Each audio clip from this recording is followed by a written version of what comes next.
বিসমিল্লাহির রহমানির রহিম আলহামদুলিল্লাহ রাব্বিল আলামিন সাল্লাল্লাহু আলা মুহাম্মদ সাল্লাল্লাহু আলাইহি ওয়াসাল্লাম। সম্মানিত নেট ফ্রেন্ড, সাথী, ভাই বোন, মনিরা, বলো, আল্লাহ যদি তোমাদের কোনো ক্ষতি কিংবা উপকার করতে চান, তাহলে কে তার বিরুদ্ধে তোমাদের জন্য কিছু করার ক্ষমতা রাখে? বরং তোমরা যা কিছু করো, আল্লাহ তার খবর রাখেন। আল কোরআন, সূরা আল ফাত্তাহ, 11 নম্বর আয়াত। তো সাথী, হুদায়বিয়ার সন্ধির সুফল পেতে থাকেন মুসলমানরা। 2 বছরের মধ্যে মুসলমানরা দ্বিগুণে পরিণত হয়। সন্ধির শর্তানুসারে মক্কার লোক মদিনায় গেলে ফেরত দিতে হবে, কিন্তু মক্কার মুসলমানদের উপর অত্যাচার তখন শুরু হয়। একজন মুসলমান বন্দি কুরাইশদের বন্দিশালা থেকে বেরিয়ে মদিনায় হুজুর সাল্লাল্লাহু আলাইহি সাল্লামের দরবারে আসেন। তিনি উতবা রাদিয়াল্লাহু আসলেন। হুজুর সাল্লাল্লাহু আলাইহি সাল্লাম বললেন, তুমি ফেরত যাও। 2জন কুরাইশ দূত তাকে ধরে নিয়ে চলে যাওয়ার পথে তাদের 2জনকে কতল করে মদিনায় ঠাঁই না পেয়ে সমুদ্র উপকূল ইস নামক স্থানে আশ্রয় নেন।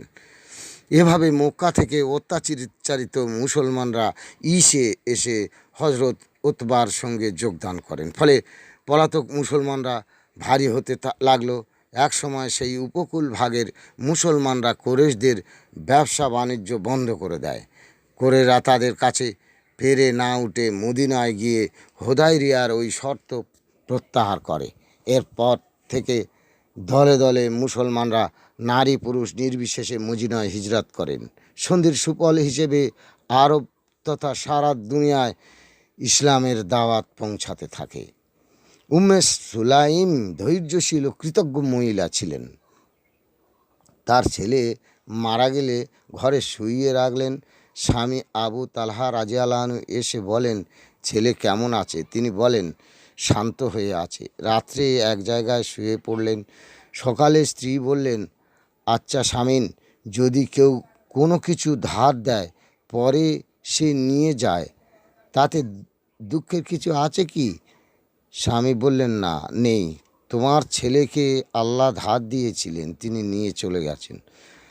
তার দেহটা মাটিতে দিয়ে এসো। হুজুর সাল্লাল্লাহু আলাইহি সাল্লাম এই কথা শুনে বললেন, আল্লাহ তোমাদের এরাতে বিশেষ বরকত প্রদান করেছেন। তালিমুন্নিসা কিতাবে মাওলানা আশরাফ আলী থানভী রহমতুল্লাহ আলাইহি লিখছেন, হুজুর সাল্লাল্লাহু আলাইহি সাল্লামের দোয়ার বরকতে সেই রাতে শিশুপুত্র দান করেছিলেন আল্লাহ। এরপর তাদের 7জন ছেলে হয়েছিল। সবাই ছিল বড় বড় আলেম ও হাফেজ। হজরত আহমদ আরব রহমতুল্লাহ আলাইহির ছেলে মেয়েদের তাওয়াক্কুল শিক্ষা দিতেন। ছেলেকে বলতেন, যখন খোকা তুই কিছু চাইবি, এই ফকরে এসে ইলাহির নাম করে চাইবি। বিবিকে বলেছিল সেখানে খাবার দিয়ে যেতে। ও যেন বিবির কাছে না চায়, ইলাহির কাছে চায়। একদিন বিবি নেই। বাচ্চাটা সেই ফকরের পাশে দাঁড়িয়ে বলছে, ইয়া এলাহি, আমাকে খাবার খেতে দাও। অদ্ভুত ব্যাপার, সে খাবার সঙ্গে সঙ্গে এসে গেল, কিন্তু বিবি, তার মা তো সেখানে নেই। খাবার পেয়ে গেল। বিবি এসে দেখে সে খাচ্ছে। হজরত আরব সর্বসময় জিকির করতেন।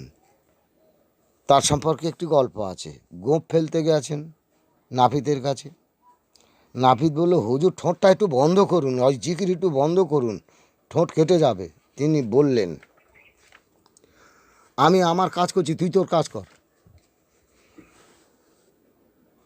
তিনি জিকির বন্ধ করেননি, ফলে তার ঠোঁট কেটে গেল। বলে, এই তোর নিয়ত খারাপ, নাহলে ঠোঁট কাটার কথা নয়।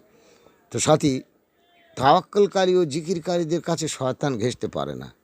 খানকাওয়ালা জিকির আর চলতে ফিরতে জিকির সবটাই আল্লাহর পছন্দীয়। জামাতিরা সর্বক্ষণ জিকিরে থাকেন। দাওয়াত ও তালিম বয়ানের বসা জিকিরে গণ্য। কোরআন শরীফ পড়া জিকিরে গণ্য। দিনের মজলিসকে আসমান পর্যন্ত আল্লাহ রহমতে ঘিরে রাখেন। শ্রোতা এবং বক্তা সবার গুণা মাফ হয়ে যায়। তারা যেন বসে থাকে একটা ব্যক্তির বাগানে।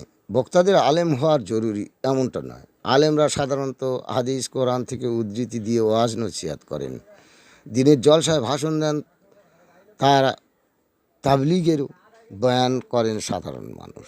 ওয়াজ নসিহত আর তাবলিগি বয়ানের কিছুটা পার্থক্য আছে। এ বিষয়ে হযরত মাওলানা আব্দুল হামিদ কাশিমি সাহেব তার সোভিয়েত ইসলামী কুইজ গ্রন্থে লিখেছেন, আলিমদের তো বয়ান করা বৈধ সঠিক, আর সাধারণ মানুষদেরও বয়ান করা জায়েজ আছে, কেননা এরা ওয়াজ করে না। ওয়াজ করা আলেমদের কাজ, সাধারণের কাজ নয়। তাহলে এরা কি বয়ান করেন?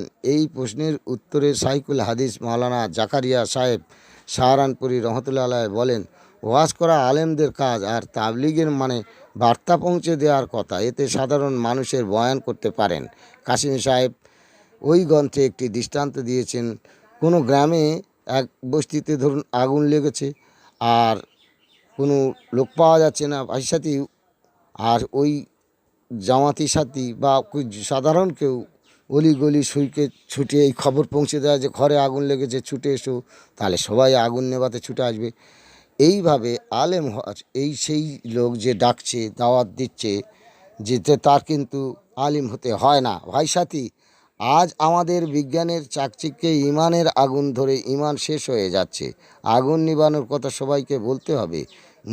মুখ খুলি ভাই, আল্লাহ বলিয়ে নেবেন। মাওলানা হামিদ সাহেব বলেন, এ বয়ান ওয়াজের শর্ত বলি নয়, বরং এ হলো এক বেদনাপ্লুতের আওয়াজ, এ হলো ব্যথিতের ফরিয়াদ। ভাই সাথী, এই ফরিয়াদ ও আওয়াজ আসমানবাসীদের কেঁপে উঠবে, আসমানবাসীরা কেঁপে উঠবে। আর এই বয়ানকারী হয়ে আল্লাহ ও তার ফারিস্তাদের কাছে ওয়াজ করেন। এ তো কেতাবে আছে। সবাই চেষ্টা করি এত বড় সম্মান আল্লাহর কাছে পাওয়ার জন্য, মানুষের কাছে নয়, আল্লাহর জন্য চেষ্টা করেন। আল্লাহ তার পথ বলে দেন। আমাদের আমির সাহেব জনাব লুৎফর রহমান সাহেব লেখাপড়া জানতেন না। দাওয়াতের পথে চলে চলে তিনি কোরআন পড়া থেকে নিয়ে বাংলা কেতাবি তালিমও দিচ্ছেন, সুন্দর বয়ানও করছেন। আজ বেরিয়ে পড়ি, চলুন আমরাও ওনার মতো হতে চেষ্টা করি ইনশাল্লাহ। এটা তো মানুষ গড়ার কারখানা, এটা তো বয়স্ক শিক্ষা কেন্দ্র। এই মাদ্রাসার মরণ পর্যন্ত তালবিল ইলম হয়ে থাকি। তালবিল ইলমদের ভুল হলে আল্লাহ ক্ষমা করে দেন। এরা কবর থেকে হাসর পর্যন্ত বলতে পারবে আমরা শিখছিলাম, আমরা শিখতে পারিনি।